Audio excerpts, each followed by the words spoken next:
लक्ष द्यावं. यांचं स्वतःचं कर्तव्य पूर्ण करण्यासाठी पितृ देवतेपर्यंत आमचं आगमन झालंय. हे स्वर्णमय ठिकाणी या विश्वाला प्रकाशित करणाऱ्या देवते तुमचा पुत्र श्री तुमच्या चरणी नतमस्तक होतो. आशीर्वाद आहे. आपला आशीर्वाद मिळाला. शरीरचं कर्तव्य परिपूर्ण झालं. स्वतःचं कर्तव्य परिपूर्ण करून माझ्या पुढील कर्तव्यासाठी निघालोय. या स्थानाचा त्याग करून पाऊलं जागच्या जागी स्थिर म्हटलंय. बस शरीरे मागं फिर. पिता सूर्यदेव तुला सांगतोय वायू गतीनं निघू नकोस. आमच्या कर्तव्यासाठी जात असताना क्षणात आपल्या अंतरातून शब्द बाहेर पडले. पुत्र क्षणदेव स्थिर हो. उतरत्या पावलाने जातोस पावला माघारी घे.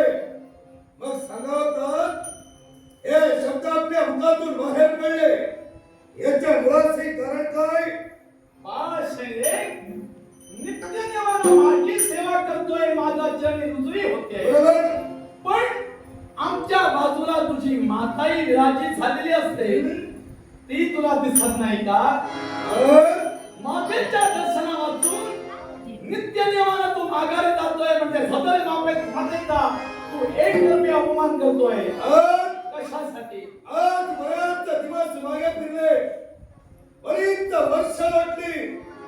आम्ही इथं येतोय. तुमचा आशीर्वाद घेतोय. माघारी जातोय. पण आजच्या दिवशी हा प्रश्न आपण उपस्थित केला.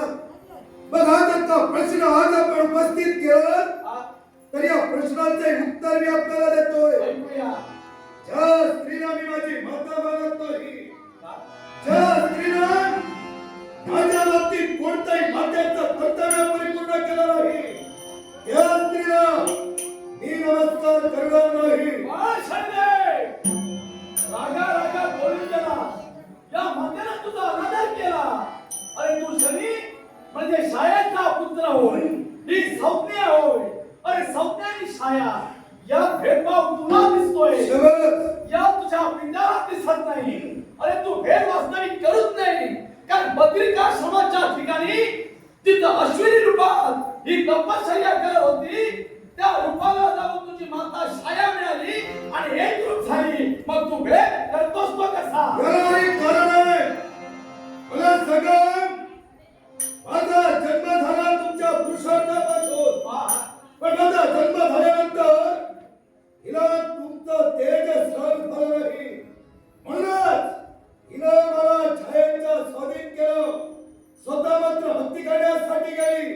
मग एका मात्याचं कर्तव्य काय असतं? स्वतःच्या पुत्राचं लालन पालन करणं, पुत्रावर योग्य संस्कार करणं. आई करू शकली नाही. शनी मातेचा अनादर करू नकोस. योग्य ते संस्कार हिनं तुझ्यावर केलेले आहेत. फक्त हिच्या शाळेपासून तू जन्माला आला. आता हिला तू माता म्हणला. तिच्या स्वाधीन हिनं तुला केलं. लढीवाट तिनं पुरविलं. म्हणजे हिचं प्रेम कमी झाल्यासारखं वाटतं का? मला सांगा, फक्त मुलांना प्रसवणं म्हणजे ती स्त्री आई होते की काय? तर ज्या मुलाला प्रसवलं त्यात नवजात बालकाला योग्य ते मार्गदर्शन करणं, त्याच्यावर योग्य ते संस्कार करणं, योग्य ते त्याचं लालन पालन करणं म्हणजे ती स्त्री माता होय. हे सत्य आहे ना? त्रिवार सत्य आहे. मग छाया हिचीच आहे. मग ही कोणती कोण वेगळी आहे का? अरे ज्या ती शाळेने तुझ्यावर संस्कार केले. मी तुझा पिता आहे आणि तुझ्या माता फक्त दोनच नव्हे. आता प्रत्येक मातेच्या बाबतीत असा तर भेदभाव करशील. प्रत्येकाच्या मनातून उतरून जाशील. एक म्हणजे संज्ञा, छाया, प्रभा आणि निशा अशा तुझ्या चार माता. बरोबर. मग इतरत्र ती मातेजवळ जाऊन त्यांचे चरण धरतोय. त्यांनी तुझ्यावर संस्कार केले होते का? तुझा मुद्दा असेल तर शाळेच्या सान्निध्यात राहायला हवंय. इतर तीन मातेजवळ का फिरतोय? तुम्हीच म्हणाला संज्ञा मातेनं आपली छाया निर्माण केली आणि या शरीरची सारी कामं करण्यासाठी तिला ठेवलं. मग मला सांगा, हीच छाया माता म्हणजे हिची प्रतिकृती ही का कमी पडली? शरीरची प्रत्येक गोष्ट परिपूर्ण करण्यासाठी ती सुद्धा कमीच ठरली ना? शनी देवाचे क्षण पुन्हा न चुके भोगले विण. अरे तुझी कार्य मर्यादा जशी आहे तसे एक वेळ पित्याला सुद्धा मागे राहावं लागलं. मातेची गोष्ट वेगळी, साक्षात शिवशंकरांना सुद्धा तुझ्यापासून दूर राहावं लागलं आणि श्रेय जाऊन विवरात लपून बसावं लागलं. तुझी साडेसाती क्षणाची, मासाची, वर्षाची अशी चालत आली आहे. ती सोडवण्यासाठी दूर गेला म्हणजे प्रेम दूर गेलेलं नाहीये. अरे बऱ्याच वर्षांना पुनः आला तेव्हा याच मातेने तुला पायावर हात मारली होती, मग तू का पाठ फिरलीस? पण ज्या मातेला, छाया मातेला इथं सोडलं, तीच माता जर पुत्राला भूकाला दिला तर भोजन देऊ शकत नाही. तीच माता जर का पुत्राच्या मुखाचा शांतना करू शकत नाही, तर अशा मातेला का म्हणून मी माता म्हणावी? शनी, हा सूर्यदेव तुला वारंवार काय सांगतोय? देव तत्व असं जर वैरत्व संसारात झालंय तर तुझा बाळ म्हणून आदर्श जगाला काय घ्यावं? तसे आमचे भक्त आहेत, तसे विश्वाच्या ठिकाणी तुझे सुद्धा भक्त आहे. पण जन्माला आलास तो खूप कर्मी म्हणून आलास. पण तुला सद्गुणाचं रूप देव तत्व हे तुझ्या पित्याला दिलं होतं. तू कर्म केलाय. ज्यावेळी तू जन्माला आलास तुला पाहण्यासाठी उत्सुकतेनं मी आलो होतो. होय ना? सत्यावरती माझ्यावर पडली. नाना तऱ्हेच्या रोगानं तुझ्या वक्र दृष्टीनं मला दोषी कोण होता? शिवाय माझे अश्व होते ते आंधळे झाले. माझ्या रथाचा साहित्य कर्म करणारा हा पांगुळा झाला. तेव्हा ऐक, तुला सर्व देवतांनी दूर लोटला होता, पण मी विनंती जाऊन कैलासपतींना जाऊन केली. तेव्हा खाद्य पदार्थातील तेल तुझ्यावर अभिषेक करण्यात आला आणि पुनश्च वक्रदृष्टी दूर करून तुला तेल प्राप्त करून दिलं. ते या पित्यानं माझ्या शब्दाचा अनादर तू काय करतोय. म्हणाला तुम्ही? मी जन्माला आलो तो अपशकुनी म्हणून आलो. मग मला सांगा, ज्यावेळी माझा जन्म झाला त्याच्या अगोदर माझ्या मातेची इच्छा ज्या शिव शंकराची ती भक्ती करत होती, त्यात शिव शंकराची मूर्ती नेत्र बंद करून स्वतःच्या डोळ्यासमोर ठेवली आणि तिच्या मुखातून शब्द बाहेर पडले, हे कैलासनाथ, अरे तुझ्याच प्रमाण नीलवर्णीय पुत्र माझ्या कुशीकुलात जन्माला यावा. त्याच प्रमाण हा श्रीदेव नीलवर्णीय जन्माला आला.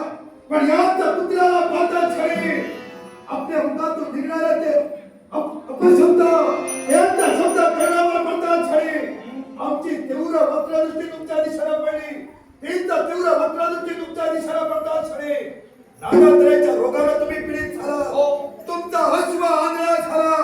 एवढाच नव्हे तर तुमचा सारथी अश्वाचे मागावर हाती धरून प्रतिदिन तुम्हाला भ्रमंती करत होता, तोच पांगुळा झाला. त्याला ते मागावर आपल्याला शेत झाले. मला सांगा हो, तदनंतर केला ते मला मोठेपणा मिळवून देण्यासाठी व तुमचं कार्य बंद पडलं होतं म्हणून शिवशंकरांना शरण गेला. शिवशंकरांनी तुम्हाला मार्ग सुचविला. चला त्या बालकाची स्तुती करा, बालकाची भक्ती करा. माझी भक्ती करण्यासाठी तत्पर ठरला. भक्ती करण्याने काही परिणाम झाला नाही. पुन्हा शिवशंकरापर्यंत गेला आणि देवाला प्रश्न केला, देव भक्ती करूनही याचा क्रोध शांत होत नाही.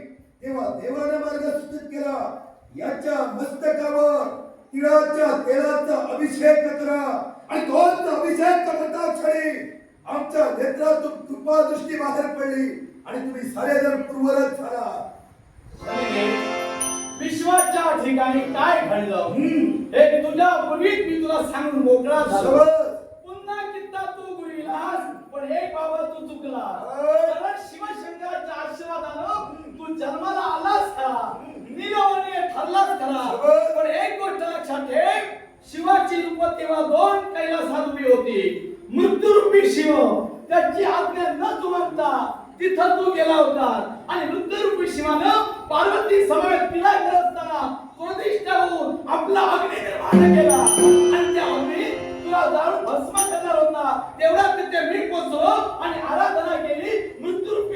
नाहीसा झाला टिळा करणारा सत्यरूपी शिव प्रकट झाला तेव्हा तुला टिळाचा अभिषेक केला नाहीतर कैलासात गाडण्यात गेला असता हे तर आम्ही म्हणे कैलासापर्यंत पोहोचलो आणि आमचं रक्षण आपण केलं पण वास्तविक आपण विचार करा ज्या बालकाचा नुकताच कुठं जन्म झाला ज्या बालकाचं नामकरण सुद्धा झालं नाही त्याच बालकाचे चरण पित्याला धरावे लागले म्हणजे या बालकाची किंवा हा बालकाच्या विश्वाच्या ठिकाणी केवढा श्रेष्ठ आहे याचा विचार आपण करा देव जगतात पुत्र असो किंवा कन्या असो ती समान असते तिथं भेदभाव नसतो उच्चारीचा देवता नसतो तो पुत्र असला तरी देव तत्वाने नसला जर त्याच्या बेचाळीतून उतरले गेले अर्थात तो देव त्याला पात्र ठरला मग त्या पिताला नमस्कार करू दे अथवा गुरुला करू दे ते लांछनास्पद नव्हे हे तुमच्यासाठी असेल पण त्या स्त्रीला मी माझी माता मानत नाही